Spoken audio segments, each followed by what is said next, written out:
ఓం అజ్ఞానతిమిరాంధస్య జ్ఞానాంజనశలాకయా చక్షురున్మీలితం యేన తస్మై శ్రీగురవే నమః. శ్రీచైతన్యమనోభీష్టం స్థాపితం యేన భూతలే స్వయం రూపః కదా మహ్యం దదాతి స్వపదాంతికం. వందేహం శ్రీగురోం శ్రీయుతాపదకమలం శ్రీగురూన్ వైష్ణవాంచ శ్రీరూపం సాగ్రజాతం సహగణ రఘునాథాన్వితం తం సజీవం సాద్వైతం సావధూతం పరిజన సహితం కృష్ణ చైతన్య దేవం శ్రీ రాధా కృష్ణ పాదాన్ సహగణ లలితా శ్రీ విశాఖాన్వితాంచ. హే కృష్ణ కరుణా సింధో దీన బంధో జగత్పతే గోపేశ గోపికా కాంత రాధా కాంత నమోస్తుతే. తప్త కాంచన గౌరాంగీ రాధే బృందావనేశ్వరి వృషభానుసుతే దేవి ప్రణమామి హరిప్రియే. వాంఛా కల్పతరుభ్యశ్చ కృపా సింధుభ్య ఏవ చ పతితానాం పావనేభ్యో వైష్ణవేభ్యో నమో నమః. నమో ఓం విష్ణుపాదాయ కృష్ణప్రష్టాయ భూతలే శ్రీమతే భక్తివేదాంత స్వామిన్ ఇతి నామినే.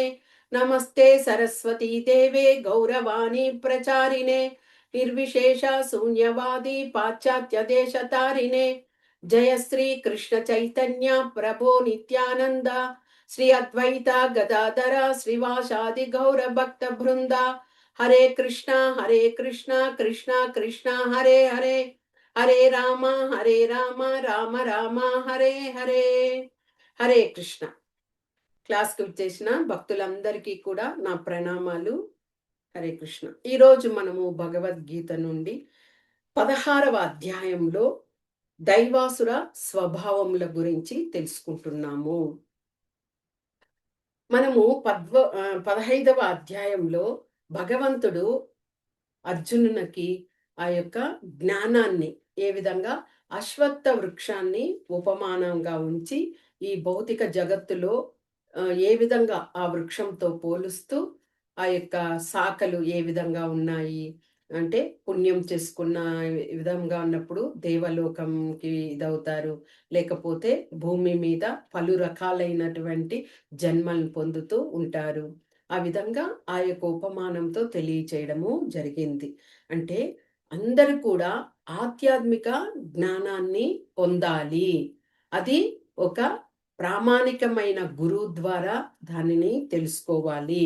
భగవంతుని యొక్క పరతత్వ జ్ఞానాన్ని తెలుసుకొని మనము మన స్థిర నిశ్చయంతో ఉండి భగవంతుని నిత్యం సేవిస్తూ ఉండడం వలన నా యొక్క ధామాన్ని చేరుకుంటారు అర్జున అని ఆ యొక్క జ్ఞానాన్ని భగవంతుడు మునులందరూ కూడా స్థితులై ఉన్నటువంటి ఆ పరమసిద్ధిని పొందినటువంటి ఆ జ్ఞానం కన్నా మించినటువంటి జ్ఞానాన్ని నీకు తెలియచేస్తాను అని 15వ అధ్యాయంలో భగవంతుడు తెలియచేశారు.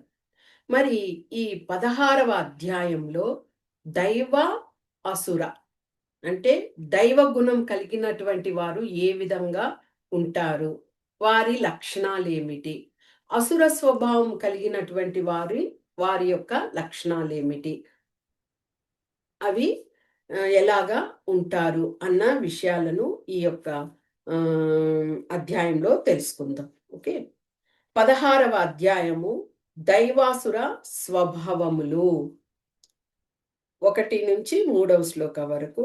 శ్రీ భగవాన్ ఉవాచ అభయం సత్వ సంశుద్ధి జ్ఞానయోగ వ్యవస్థితి దానం ధమచ్చ యజ్ఞచ్చ స్వాధ్యాయస్తప ఆర్జవం అహింసా సత్యమక్రోధః త్యాగః శాంతిరపైశునం దయా భూతేష్వలోలుప్త్వం మార్ధవం హ్రీరచాపలం తేజః క్షమా ధృతి శౌచం అద్రోహో నాతిమానితా భవంతి సంపదం దైవీం అభిజాతస్య భారత.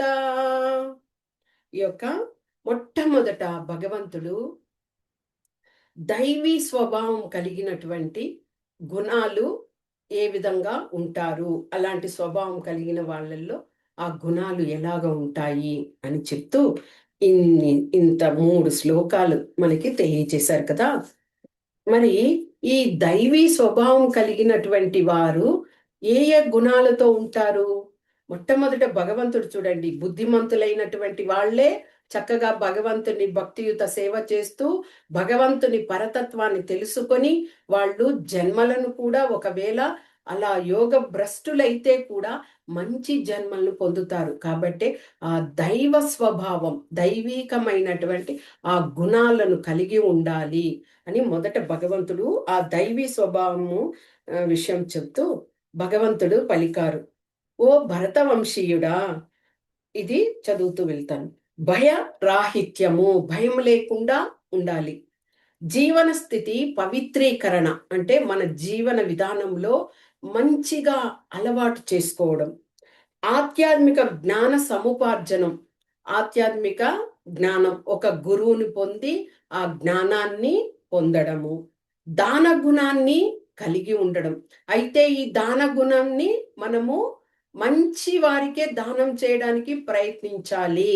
అలాగే ఎవరికైనా వాళ్ళకి దానం ఇస్తున్నాము అంటే ఆ తీసుకున్నటువంటి వ్యక్తి వెళ్ళి అది పాపపు కర్మలకు చేశాడనుకోండి, ఆ యొక్క ఫలితము మనకే వస్తుంది. కాబట్టి ఆ దానంలో మంచిగా చూసి మనము ఆ గుణాన్ని మనం పెంపొందించేసుకోవాలి. ఇక ఆత్మ నిగ్రహాన్ని కలిగి ఉండాలి. యజ్ఞాచరణాలలో పాల్గొనడము, వేద అధ్యయనాలు మనం చేస్తున్నాము కదా, గ్రంథము శాస్త్రాలు వాటి గురించి అంతా కూడా అధ్యయనము చేయడము. తపస్సు, తపస్సు అనేది మనకి ముందు అదే కాలంలో ద్వాపర యుగంలో సత్యయుగంలో లాగా అడవులకు వెళ్ళి తపస్సు చేసే విధానం కాదు. తపస్య అనేది కూడా ఒక ధ్యానం కిందకే వస్తుంది. భగవంతుని నామాన్ని మనసు నుంచి చేసినా కానీ అది తపస్య కిందకే వస్తుంది. సరళత్వంతో ఉండాలి. అహింస మార్గాన్ని ఎంచుకోవాలి. సత్యాన్ని పలకాలి. కోపం లేకుండా ఉండాలి. త్యాగము అనే అందులో మనము ముందుండాలి. శాంతి, అలా శాంతిగా ఉండాలి. ఇతరుల పట్ల ఎప్పుడు కూడా దోషాలను ఎంచకూడదు. అంటే ప్రతి విషయంలో వారు ఇటు వారి విధంగా ప్రవర్తించాలంటే మనలో ఎన్ని దోషాలు ఉంటాయి కదా, మనము అలాగ చేస్తూ ఇతరుల గురించి ఆ విధంగా ఆ దోష ఆలాపన చేయకూడదు. ఇక జీవులందరి పట్ల కూడా దయగుణంతో ఉండాలి. భగవంతుడు మెచ్చేటువంటి విషయం ఏమిటి అంటే ఈ యొక్క విషయమే, అంటే జీవుల పట్ల దయను కలిగి ఉండాలి అన్నది. ఇంకా మృదుత్వంతో ఉండాలి. ఇక దృఢ నిశ్చయంతో ఉండాలి. తేజస్సుతో ఉండాలి. చైతన్యాన్ని ఎప్పుడు పురోగవృద్ధి చేసుకునే విధంగా మంచిదిగా ఉండాలి. తర్వాత అసూయ రాహిత్యము, భగవంతుడు దీనిని కూడా ఇష్టపడతారు. ఎవరి పట్ల కూడా మనము అసూయ ద్వేషాలతో ఉండకూడదు అన్న విషయమే భగవంతుడు చెప్పేది కదా. కాబట్టి మళ్ళీ ఒకరు మనకి గౌరవం ఇవ్వలేదే అని చింతిస్తూ ఉండకూడదు. అలాగ మనం భక్తిలో ఉన్నప్పుడు దేనిని కూడా సమతుల్యంగా తీసుకోవాలి అని భగవంతుడు చెప్పారు. కాబట్టి దానిని కూడా పట్టించుకోకూడదు. ఇలాంటి విషయాలన్నీ కూడా దైవీ గుణములు కలిగినటువంటి విషయాలు అర్జున. వీటినంతా కూడా నువ్వు అలవర్చుకో అన్న విధంగా చెప్తూ, ఇక మనకి వైదిక శాస్త్రాల్లో ధర్మ శాస్త్రాలు ఉన్నాయి కదా, ఆ శాస్త్రాలని చాలా మంది అనుసరిస్తారు, కొంతమంది దానిని అనుసరించరు. కానీ ఆ దైవిక శాస్త్ర ఆ యొక్క దీని ప్రకారం మనకి కొన్ని సంస్కారాలు చెప్పి ఉన్నారు. అందులో ముఖ్యమైనవి 10 సంస్కారాలు. ఆ 10 సంస్కారాలు ఏమిటి అంటే, మనము పుట్టినప్పటి నుంచి మరణించేంత వరకు జరిగేటువంటి సంస్కారాలు, కర్మలన్నమాట. అంటే మనం పుట్టినప్పటి నుంచి మన మరణ సమయం వరకు ఏవేవి పద్ధతిగా కర్మలను చెయ్యాలి అని శాస్త్రాలలో ఉన్నదో వాటిని చేస్తారు. అంటే గర్భధారణ సమయం నుంచి కూడా అది బిడ్డ పుట్టిన సమయం నుంచి కదా. కాబట్టి గర్భధానం, ఈ గర్భధానం అనేది వివాహం తర్వాత ఆరోగ్యంగా ఉండాలి, ఉం? ఎలాంటి కష్టాలు లేకుండా మంచిగా ఇదిగా ఉండాలి అంటూ చేసేటువంటిది గర్భధాన కర్మ. అది వచ్చి ఒక సంస్కారం కిందకు వస్తుంది. ఇక పుంసవనం అనేది రెండవ కర్మ. ఇందులో ఏమిటి అంటే శిశువు ఆరోగ్యంగా ఉండాలి, దృఢత్వంతో ఉండాలి అంటూ గర్భం దాల్చినప్పుడు చేసేటువంటి కర్మ. ఇవి కొంతమంది వీటిని అంతా కూడా అనుసరిస్తారు. బ్రాహ్మణులు వీళ్ళందరూ కూడా చాలా మటుకు వీటిని అనుసరిస్తారు. ఇక మూడవది సీమంతం. అంటే సీమంతం అనేది కూడా ఒక కర్మ చేసేటువంటి సంస్కారంలో ఒక విషయమే. ఆ సీమంతం అనేది అది ఆ యొక్క స్త్రీకి ఆ విధంగా చేసినప్పుడు ఎలాంటి దుష్ట శక్తులకి లోను కాకుండా మంచిగా బిడ్డను ప్రసవిస్తారు అనే ఒక విధానం అనమాట. అదే సంస్కారం. ఇక సీమంతమయ్యాక బిడ్డ పుట్టడము అనేది జరుగుతుంది కదా. ఆ సమయంలో జాతకర్మ, బిడ్డ పుట్టిన వెంటనే ఆ జాతకర్మ అనేది చూపించి ఏ రాసుల్లో ఏ ఏ యొక్క నక్షత్రంలో ఏలాగా అనేది చూస్తారు కదా, అది చేయడము ఇది ఒక కర్మ. ఇక బిడ్డ పుట్టిన తర్వాత నామకరణోత్సవం చేస్తారు కదా. ఆ నామకరణోత్సవం కూడా ఒక సంస్కారం. అంటే ఎన్ని వస్తున్నాయి చూడండి, పుట్టిన తర్వాత బిడ్డ అన్ని వస్తాయి. తర్వాత నిష్క్రమణ కర్మ. ఈ నిష్క్రమణ కర్మ ఏమిటి అంటే బిడ్డ తల్లి గర్భంలో అలాగే చీకటి అంధకారంలో నరక కూపంలో ఉంటాడు. అలాగ ఉన్నప్పుడు ఎప్పుడు నన్ను బయట వేసేయి అని రెండు చేతులను జోడించి నమస్కరిస్తూ నేను ఇక మీదట ఎలాంటి కర్మలను చెయ్యను, చెడు కర్మలను చెయ్యను అంటూ ప్రాధేయపడుతూ భగవంతునితో మొరపెట్టుకుంటాడు. సరే, భగవంతుని ఆ ప్రకృతి యొక్క ఇది దేహాన్ని ఇచ్చి ఆ విధంగా చేయడం వల్ల బిడ్డ జన్మించడం జరిగింది కదా. జరిగిన వెంటనే ఆ బిడ్డకు కాంతివంతం అనేది ప్రదేశము, అంటే సూర్య కిరణం మనకి కాంతివంతం కదా. ఆ అయిన తర్వాత ఆ బిడ్డకు బయట తీసుకొచ్చి కాంతిని చూపిస్తారు. అంతవరకు నరక కూపంతో ఉన్నాడు కదా, ఒక్కసారిగా ఆ వెలుతురు చూపించి ఆ కళ్ళల్లో తేజస్సు తీసుకురావడానికి ఇదే నిష్క్రమణ కర్మ అనేది సంస్కారం అనమాట. ఇక మళ్ళీ ఏమైంది, బిడ్డకు అన్నప్రాస చేస్తారు. అదొక విషయం, సంస్కారం. తర్వాత అన్నప్రాసం అయినాకేమైంది, బిడ్డకి చూడాకరణ. అంటే ఫస్ట్ మనము వారి వారి యొక్క దేవుళ్ళకు మొక్కుకున్న విధంగా వాళ్ళు ఆ పిల్లవాడికి జుట్టును కత్తిరించడం చేస్తారు కదా, అది ఒక సంస్కారం. ఇక మళ్ళీ ఉపనయనం అనేది కొంతమంది చేస్తారు. ఒక 7 సంవత్సరాలు 6 సంవత్సరాలు అయినప్పుడు ఉపనయన సంస్కారం చేస్తారు. అది కూడా ఒక సంస్కారం. ఇక తర్వాత వివాహం. అంటే గృహస్థ జీవితానికి వెళ్తున్నారు అని ఆ యొక్క వివాహ సమయంలో కూడా కొన్ని సంస్కారాలను చేస్తారు. తర్వాత ఇక అదే విధంగా ఒక గృహస్థ జీవితంలో ఉండి మళ్ళీ బిడ్డను పుట్టడము కదా, ఆ విధంగా గడిచిపోతుంది. ఈ విధంగా ఒక జీవి పుట్టినప్పటి నుంచి అతడు తర్వాత వృద్ధాప్యం అయ్యి మరణం సమయం వరకు కూడా ఇలాంటివి సంస్కారాలు అనేవి చేస్తారు. వీటిని అంతా కూడా శాస్త్రబద్ధంగా చెప్పి ఉన్నారు కాబట్టి వీటిని చాలా మంది అనుసరిస్తారు. కానీ ఇక్కడ దీంతో పాటు మనకు శాస్త్రాల్లో ఏం చెప్పి ఉన్నారు, 4 వర్ణ 4 ఆశ్రమ ధర్మాలు, వర్ణాశ్రమ ధర్మాలు అంటారు. వర్ణాలు ఏమిటి, బ్రాహ్మణులు, క్షత్రియులు, వైశ్యులు, శూద్రులు కదా. ఈ నలుగురిలో మొదట క్షత్రియులు, తర్వాత ఈ యొక్క వైశ్యులు, శూద్రులు ఉన్నారు కదా. వీరు ముగ్గురికి కూడా బ్రాహ్మణులు అనేటువంటి ఒక గురువులాగా, ఆధ్యాత్మిక గురువులాగా వాళ్ళని చెప్పుకోవచ్చు. కానీ ఈ వర్ణాలు అనేవి జన్మలను బట్టి కాదు, వాళ్ళ యొక్క గుణాన్ని బట్టే ఈ యొక్క వర్ణాలను అనేవి ఏర్పడ్డాయి. మనం చాలాసార్లు తెలుసుకున్నాం, వారి వారి ధర్మం ప్రకారం వాళ్ళు ఆ ధర్మ వృత్తిలో ఉండి వాళ్ళు చేస్తారు. ఆ విధంగా బ్రాహ్మణులని వీరి ముగ్గురికి కూడా గురువు. ఎందుకంటే బ్రాహ్మణుడు పండితుడుగా ఉండి అతడు ఆత్మదర్శి అయి తర్వాత వేద పారంగతుడై ఉంటాడు కాబట్టి గురువు స్థానంలో ఉంచుతారు. ఇంకా ఆశ్రమ ధర్మాలు తీసుకున్నప్పుడు బ్రహ్మచారి, తర్వాత గృహస్థ, తర్వాత వానప్రస్థ, తర్వాత సన్యాసి. ఈ నలుగురిలో కూడా సన్యాసి అనే ఆ ధర్మం తీసుకుంటారు కదా, వాళ్ళు ఎంతో ఉన్నతోత్తములు. ఎందుకంటే సర్వము త్యజించేసి భగవంతుని కోసం వాళ్ళు ఆ సన్యాసాశ్రమాన్ని పొందుతారు.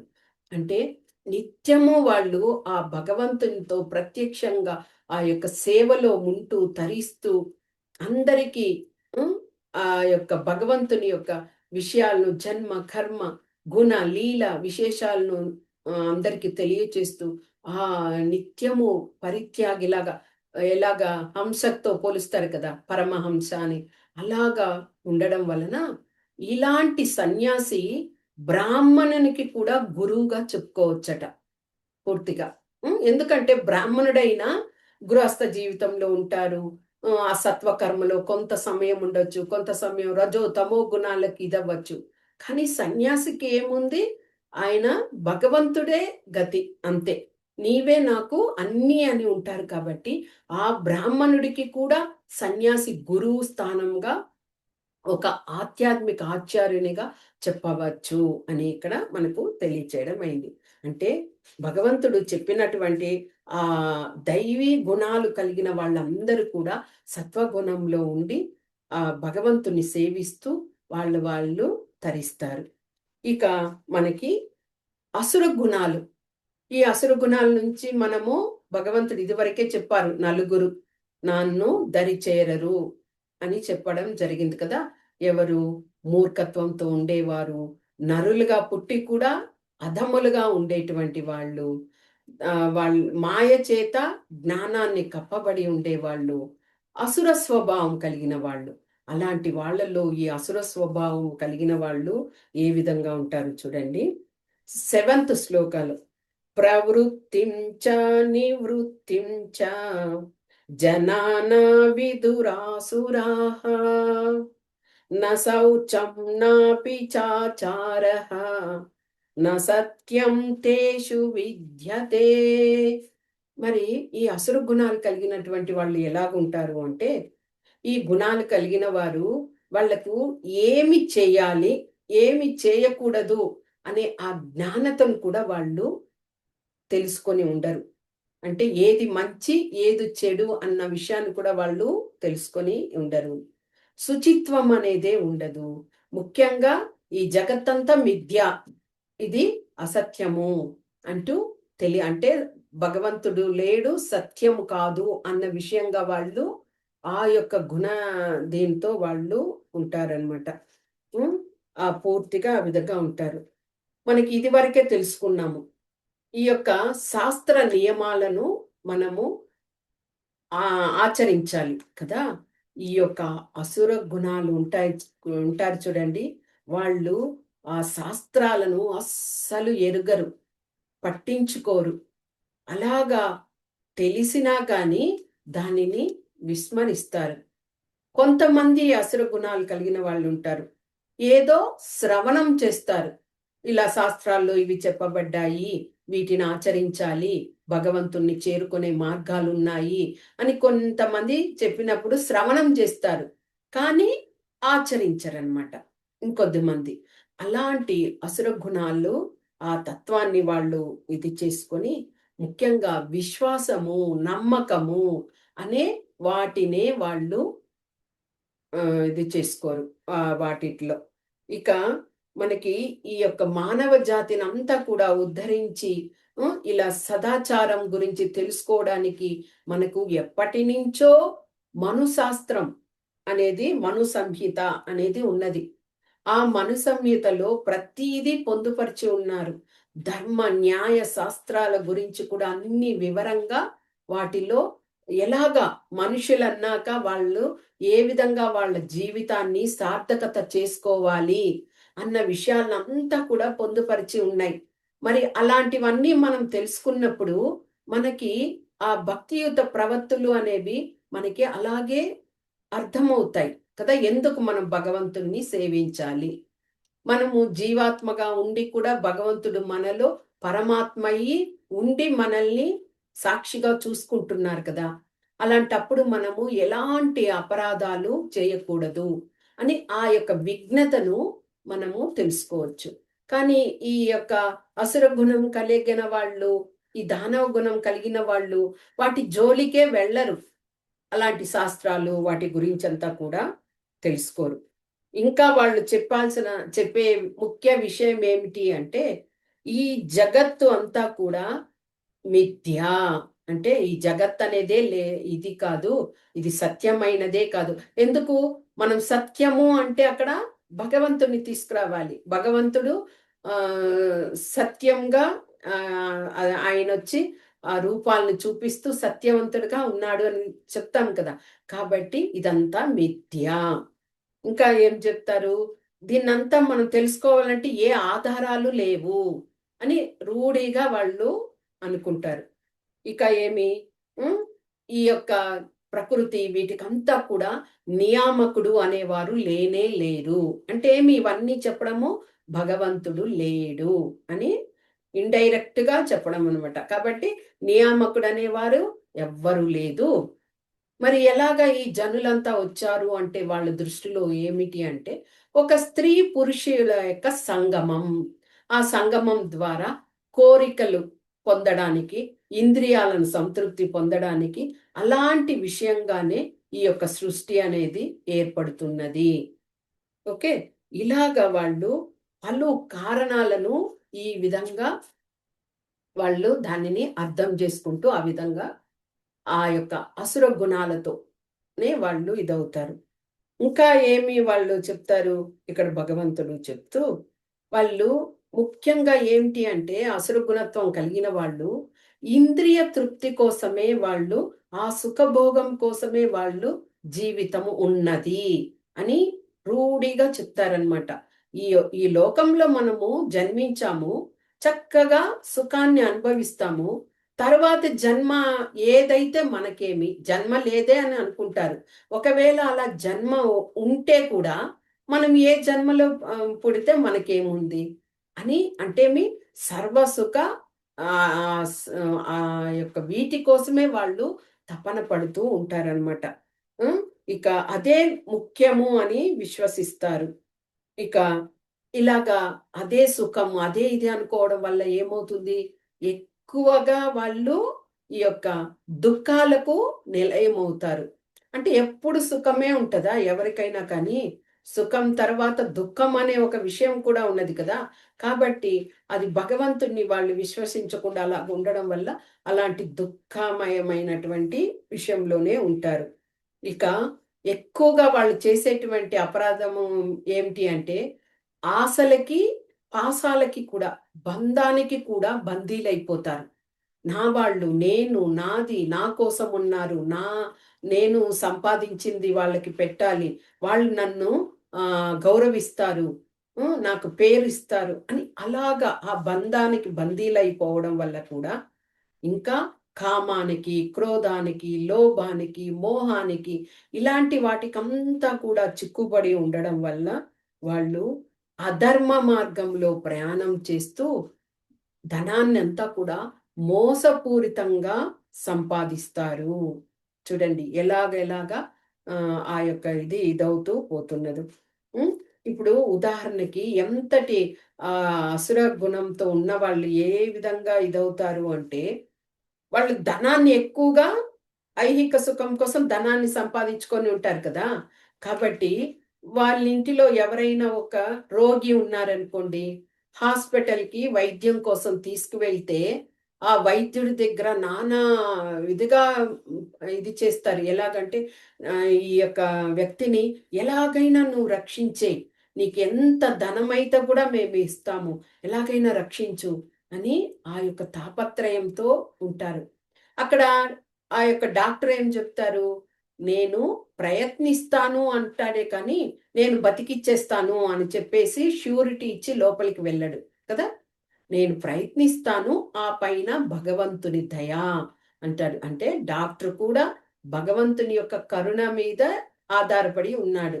మరి ఇక్కడ వీళ్ళేమి డాక్టరే అక్కడ ఇదేగా ఉండి ఆయనే మళ్ళీ ఈ యొక్క రోగికి ప్రాణం పోసి తర్వాత ఆయన్ని ఆయుష్ పెంచుతాడు అన్న విధంగా అంతటి మూర్ఖత్వంతో అక్కడ ఇదవ్వడం అనమాట. అదే ఆ డాక్టర్‌ని చెప్పినా కానీ, భగవంతుడిని కానీ మనము ఆ వ్యక్తి బాగా గుణమవ్వాలి అని ఒక ప్రార్థన ఇస్తే కూడా ఫలితం ఉంటది కదా! ఆ విధంగా అంటే ధనముంది కదా! ఏమైనా చేయగలుగుతాను అన్న ఆ దృక్పథంతో ఈ అసుర గుణం కలిగిన వాళ్ళు ఉంటారు.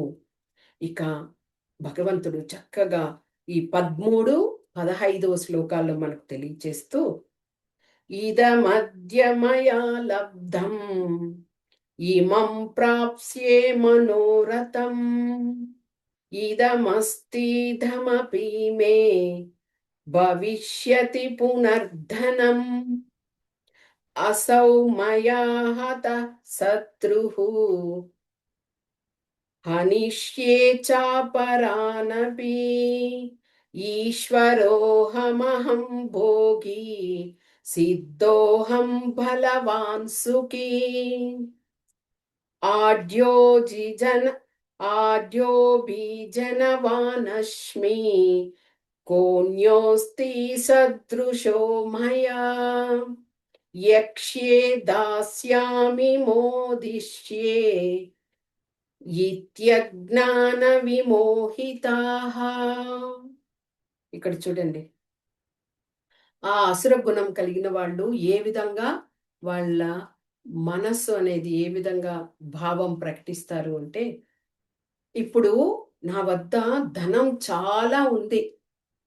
ధనం ఉంది కాబట్టి ఆ ధనాన్ని ఇంకా నేను ఎక్కువ ధనం అయ్యే విధంగా చేసుకుంటాను. ఎందుకంటే ఇదంతా నాదే. భవిష్యత్తులో కూడా ఇంకా ఎక్కువ ధనంగా దానిని పురోగవృద్ధి చేసి ఆ ధనాన్ని పెంచుకుంటాను. ఇంకా ఏమి, ఆ ధనం ఉండడం వలన చాలా మంది శత్రువులు కూడా ఉంటారు. అలాంటి శత్రువులంతా కూడా నా వైపుకు తిప్పేసుకోగలుగుతాను. ఒకవేళ ఆ శత్రువులు ఎదురు తిరిగితే కూడా వాళ్ళని చంపడానికి కూడా సిద్ధమే. అంటే ఆ మన పక్వము ఏ విధంగా ఉంటుంది చూడండి. అలాగా. కాబట్టి ఇక ఏమి, ఇంత ధనముంది కదా! నేనే యజమానిని, నేనే భోక్తను, నేనే పరిపూర్ణుడిని, నేనే బలవంతుడిని, నేనే శక్తివంతుడిని, నేనే సౌఖ్యవంతుడిని. అంటే ఈ సౌఖ్యము అనేదేమి, ఎక్కడైతే చక్కెర ఉంటదో అక్కడ చీమలన్నీ తిరుగుతూ ఉంటాయి. చక్కెర లేనటువంటి ప్రదేశంలో చీమలు ఉంటాయా? ఉండవు.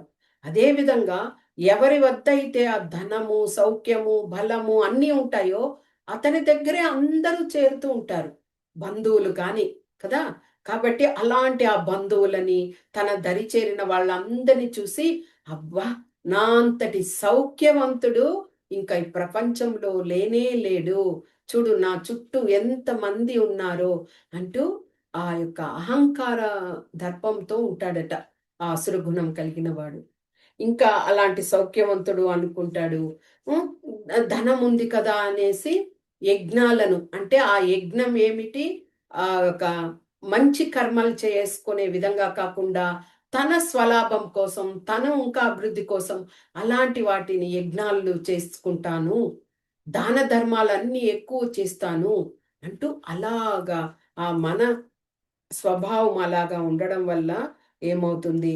అటు వ్యక్తులంతా కూడా తాము ఏదో గొప్పగా ఉన్నామని అనుకుంటారు. కానీ అజ్ఞాన అంధకారంలో వాళ్ళు పతనమవుతున్నారు అని వాళ్ళు అర్థం చేసుకోలేరు అర్జున అంటూ చెప్పడం జరిగింది. అంటే వాళ్ళ మనస్సు భ్రాంతిమయమై మోహంతో అలాగా ఉంటుంది.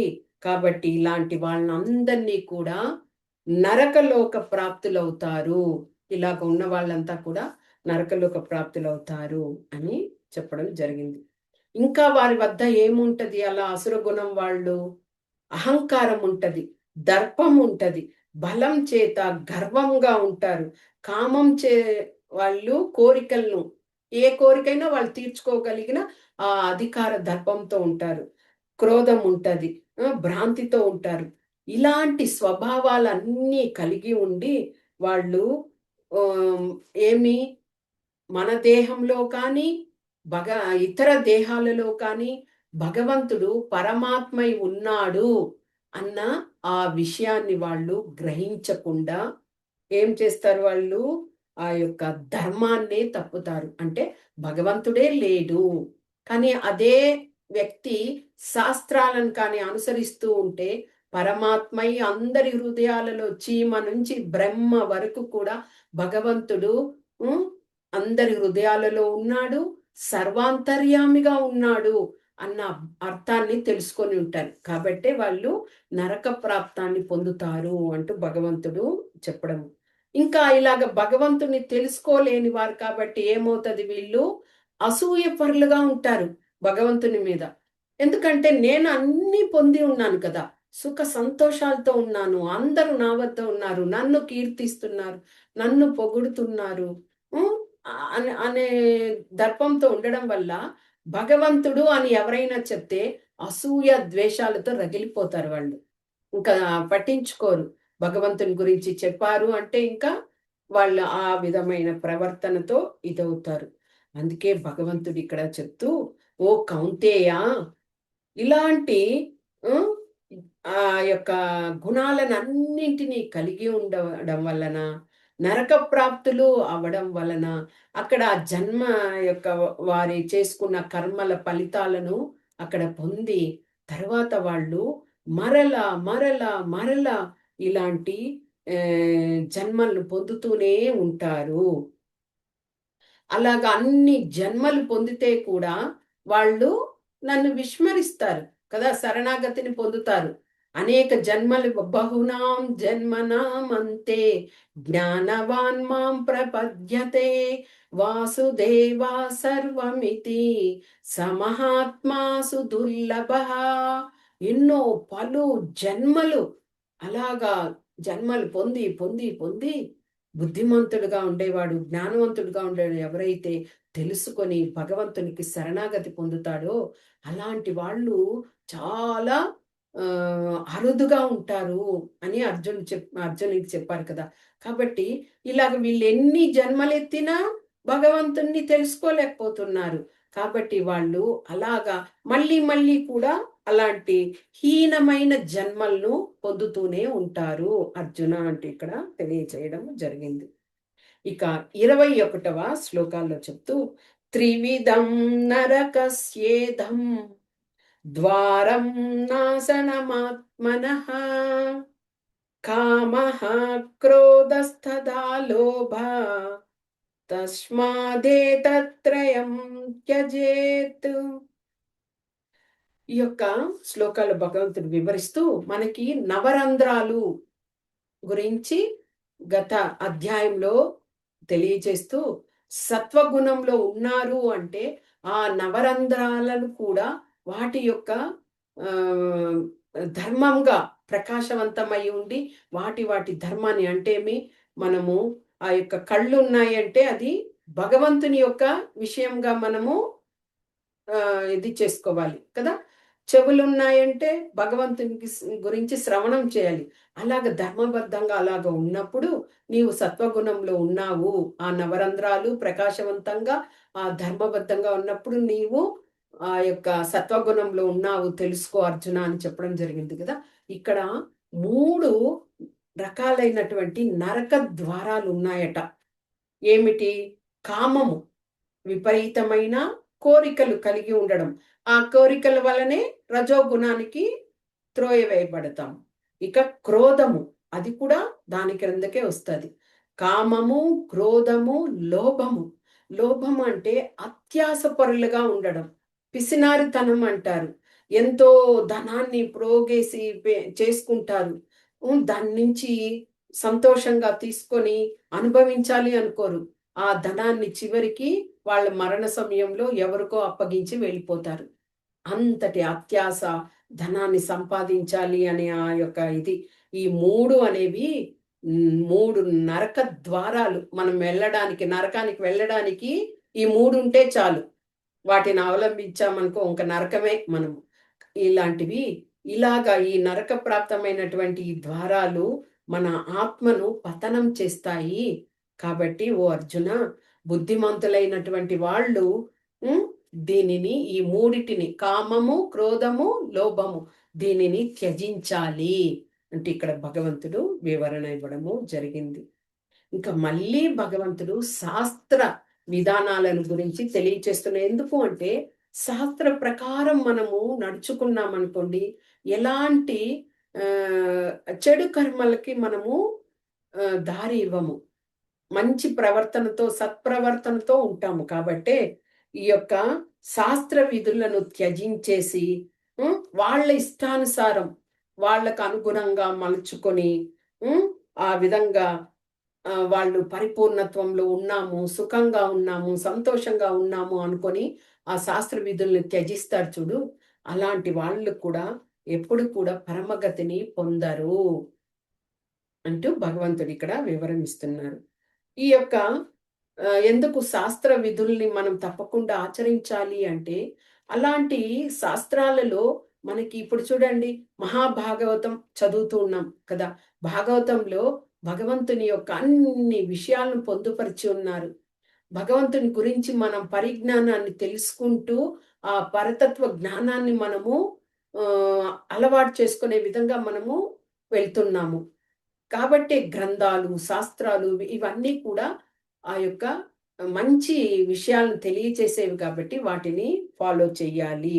అంటే ఏమి, మనల్ని మంచి బుద్ధిని కలిగించి, మనల్ని సత్పురుషులను చేసి, జ్ఞానవంతులుగా ఏర్పరిచి, మనల్ని సత్వగుణానికి తీసుకువెళ్తాయి. సత్వగుణంలోకి వెళ్ళితేనే ఒక రకమైనటువంటి ఆత్మతృప్తిని పొందుతారు. కానీ అందులో కూడా వెళ్ళాక ఆ గర్వము, అహంకారము ఇలాగ ఇదైనప్పుడు మళ్ళీ వాళ్ళు పతనం అవుతారు. కానీ సత్వగుణము అనేది భగవంతునితో మనము ఆ సంబంధం ఏర్పరచుకొని శాంతంగా ఉండడానికి ఒక విషయం అన్నమాట. కాబట్టి ఇలాంటి నియమాలంతా కూడా ఎవరైతే ఉల్లంఘిస్తారో వాళ్ళంతా కూడా కామరతులుగానే చెప్పబడతారు. అంటే ఆ కోరికలతో కొట్టుమిట్టాడుతూ వాళ్ళ యొక్క సంతోషంగా ఉన్నామనుకున్నా వాళ్ళ జీవితాలను నరకప్రాయం చేసుకుంటూ ఆ విధంగా ఆ యొక్క విషయాలను పొందుతూ ఉంటారు అంటే ఇక్కడ చెప్పడం జరిగింది. ఇంకా ఎందుకు ఈ యొక్క శాస్త్రాలను మనం తెలుసుకోవాలి అంటే, ఆ శాస్త్రాలను మనము ఒక ప్రామాణిక గురువుల ద్వారానో, శ్రవణం ద్వారానో ఆ విధంగా తెలుసుకోవడం వలన ఏమవుతుంది, మనము ఏది శాస్త్రబద్ధమైన విషయం, దీనిని చేయవచ్చు, ఏది శాస్త్రానికి విరుద్ధంగా ఉండేటువంటి విషయం, దీన్ని మనం చేయకూడదు, అలాగా. ఓకేనా? ఏ కార్యమైతే చెయ్యాలో, ఏ కార్యమైతే చేయకుండా ఉండాలి అనే ఆ యొక్క విజ్ఞతను మనము అలవాటు చేసుకుంటాము. ఇంకా అలాంటి నియమ నిబంధనలతో అంతా మనుషులమైన మనము కర్మలను అనరిస్తూ ఉండడం వలన అది క్రమంగా మనల్ని ఉద్ధరించడానికి ఒక విషయం అవుతుంది. ఇలాంటి మంచి కర్మలను ఎప్పుడు మనం చేయగలుగుతాము? ఆ యొక్క భక్తి యోగంలో ఉన్నప్పుడే. మనకి శ్రీ చైతన్య మహాప్రభువు ఈ కలియుగానికి మనకొక మంచి మహామంత్రాన్ని ఇచ్చారు. హరే కృష్ణ హరే కృష్ణ, కృష్ణ కృష్ణ హరే హరే, హరే రామ రామ రామ హరే హరే. అంటే ఈ కలియుగంలో ఈ నామము వలనే మనము పవిత్రులవుతాము. ఇంకా మనకి వేరే గతి ఏమీ లేదు. ఈ నామం వలనే భగవంతుడు నామరూపేణ ఉన్నాడు కాబట్టి ఆ యొక్క నామాన్ని జపించాలి అని చెప్పడం జరిగింది. మరి ఆ నామాన్ని మనము చేస్తుండడం వల్ల ఎంతటి పవిత్రతను పొందుతున్నాం. మన హృదయాంతరాలలో ఉండే ఆ దుమ్ము, ఎలాగ అద్దం మీద ఉన్న దుమ్ముని మనం తుడిచేస్తే వెళ్ళిపోతుంది, అదేవిధంగా మన హృదయంలో ఉండే ఆ దుమ్ము ధూళిని చేర్చుకుంటూ ఉన్నాం కదా. అలాంటి మలినాలన్నింటినీ కూడా శుద్ధం చేసేదే ఈ హరినామం. ఆ భగవంతుని యొక్క ఆ భక్తి రూపంలో వచ్చి మనకి ఇచ్చినటువంటి ఆ నామాన్ని తప్పకుండా మనము చేయాలి. అవి శాస్త్రబద్ధంగా మనకు అనుసరించాలి అని చెప్పినటువంటి విషయాలు. అందుకే ఈ వైదిక గ్రంథాలన్నింటిని కూడా మనము అధ్యయనం చేయాలి. ఎవరైతే ఇలాగా చైతన్యంలో భగవంతుని యొక్క ఆ భక్తియుత సేవలు అలాగా ఉండకుండా ఉంటారో అలాంటి వాళ్ళంతా కూడా ఈ వేద నిర్దేశాల్ని పట్టించుకోరు కాబట్టి అలాంటి తత్వం అంతా కూడా ఏమవుతుంది? అసుర గుణాలతో వాళ్ళు చేరబడతారు. వాళ్ళ హృదయాలన్నీ కూడా మనం భక్తిని చేస్తున్న వారి హృదయంలోనే ఎంతో మలినం ఉంది. ఇంకా ఇలాంటి వారి హృదయము అంటే ఇంక పూర్తిగా వాళ్ళు జంతువులతో సమంలాగానే ప్రవర్తనలో ఉంటారు. కాబట్టే ఆ యొక్క దీనిని మార్చుకోవాలి అనే భగవంతుడు ఇక్కడ చెప్పడం జరిగింది. ఇక ఆ భగవంతుణ్ణి ప్రార్థించే, ఆరాధించే విషయంలో 2 రకాలుగా ఉంటారు అని భగవంతుడు ఇదివరకే మనకు తెలియచేశారు. సాకారవాదులుగా ఉంటారు, నిరాకారవాదులుగా ఉంటారు. సాకారవాదులు భగవంతుని విశ్వసించి నమ్మకంతో శ్రీ విగ్రహాలను ఆరాధిస్తూ ఉంటారు. నిరాకారవాద తత్వంలో ఉన్నవాళ్ళు భగవంతుని యొక్క బ్రహ్మజ్యోతే, ఆ దివ్యమైన జ్యోతే భగవంతుడు అని వాళ్ళు ఆరాధన, ఉపాసన చేస్తూ ఉంటారు. కానీ ఈ సాకారవాదులైనా, నిరాకారవాదులైనా కానీ శాస్త్రాలను అనుసరించే ధర్మబద్ధంగానే వాళ్ళు ఆ విధి విధానాలను వాళ్ళు చేస్తూ ఉంటారు. కాకపోతే ఏమిటి? నిరాకారవాదులు వాళ్ళు ఆ యొక్క తపస్సు, ధ్యానము అందులో వాళ్ళు ఉండి ఆ బ్రహ్మజ్యోతిని వాళ్ళు పొందడానికి ప్రయత్నించి ఆ సేవను కొద్ది మరుస్తున్నారనమాట. అంటే భగవంతునికి సేవ చేసే భాగ్యాన్ని వాళ్ళు కోల్పోతున్నారు. అంటే భక్తియుత సేవ చెయ్యాలి. భగవంతుడికి మనము శరణాగతి పొంది అందులో శరణాగతి అవుతారు. కానీ ఆ భగవంతుడే ఆ యొక్క జ్యోతి అనుకుని ఆ దృక్పథంతో వాళ్ళు వెళ్ళిపోతారు.